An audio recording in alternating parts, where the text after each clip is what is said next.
نہیں نہیں مائک لیں یار, مائک ہے بھائی کوئی یار؟ آپ کی آواز تو منظر بھائی ویسے بھی آئے گی. ہاں دے دے دے مائک دے.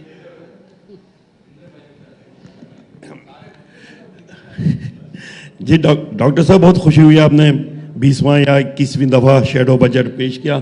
سوال میرا سادہ سا ہے کہ کے الیکٹرک کے حوالے سے جب آپ بات کرتے ہیں تو کے الیکٹرک کی جب نجکاری ہو رہی تھی تو اس وقت ایم کیو ایم نے سہولت کاری کا جو ہے وہ کیا تھا, سہولت کار بنی تھی مشرف صاحب کی, اور آپ کے ایم این اے, ایم پی اے اور رابطہ کمیٹی کے اراکین جو ہیں انہوں نے بینیفٹ لیے تھے. بھانجے, بھتیجے, بیٹے وہ کے الیکٹرک میں اعلیٰ عہدوں پہ جو ہے 20 سے 50 لاکھ میں لگے تھے. تو یہ ہے کہ جب سہولت کاری لیتے ہیں تو قیمت تو قوم ادا کرتی ہے.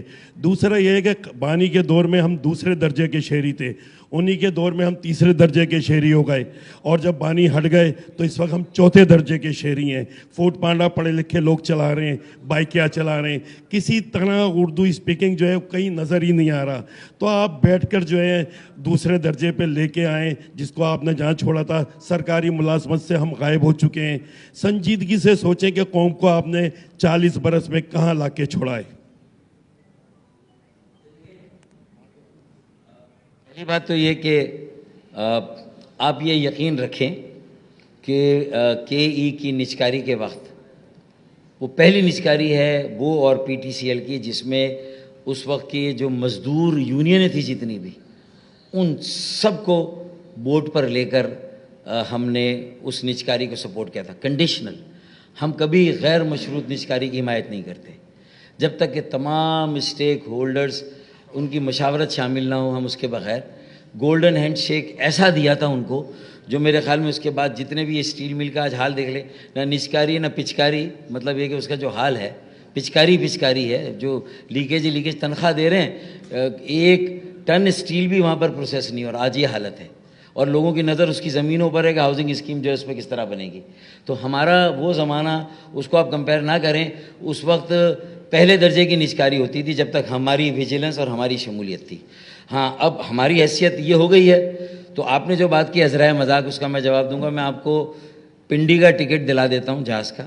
آپ چکلالہ ایئرپورٹ پہ آپ کا جہاز اترے گا اور پھر آپ جائیں, اور جو آپ کی اگر خواہش ہے, لیکن میں آپ کو یقین دلاتا ہوں اگر آپ کی یہ خواہش آپ پوری کر بھی لیں گے نا, تو بھی بھائی ہمارے بارے میں, کراچی کے بارے میں قومی اتفاق رائے ہے کہ آپ کو 5واں کیا, آپ کو 10ویں درجے کا شہری بنانا ہے.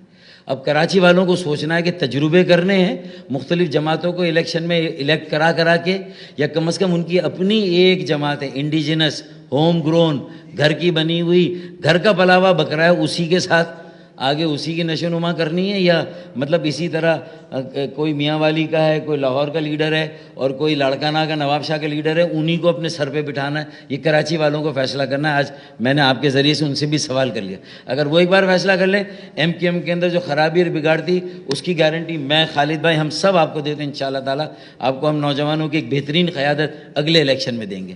تو اب یہ دیکھیں, ہمیں تالی دونوں ہاتھوں سے بجے گی, صرف ہم سے ایکسپیکٹ نہ کر. تو ہم انشاءاللہ آپ کو پہلے درجے کا شہری بنائیں گے. آگے آنے والے حالات میں جو امکان ہے, ہماری موجودہ پالیسیاں پوری جو اس وقت قومی ضرورت و قومی پالیسی اس کے ساتھ پوری طرح الائنڈ ہے. اب اگر یہ الائنڈ ہے تو سمجھ لیجئے ہمارا بھی حصہ آگے کی قومی ترقی میں ہے اور ہونا چاہیے, بشرطے کہ ہم لینے والے بنے, مضبوط ہوں, اپنے پیروں پہ کھڑے ہوں. میں ویسے بتا دوں کہ 2018 کے الیکشن میں تو شاید ایم کیو ایم ہاری گئی تھی نا, تو اصل پاکستانی جو نمبر 1 پاکستانی ہے ان کی حکومت آ گئی تھی, تو انہوں نے کر دیا کچھ کیا یہاں پہ. اگر کراچی کے لوگوں نے ان کو ووٹ دیا تھا تو کوئی چوتھے سے تیسرے بھی لے آتے.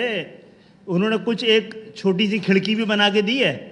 جو بھی ہے کراچی میں اور جیسا بھی انہی ادوار میں ہے, جب کوئی بھی مقدمہ 1 پائی کا بھی لڑا ہے تو ایم کیو ایم نے لڑا ہے.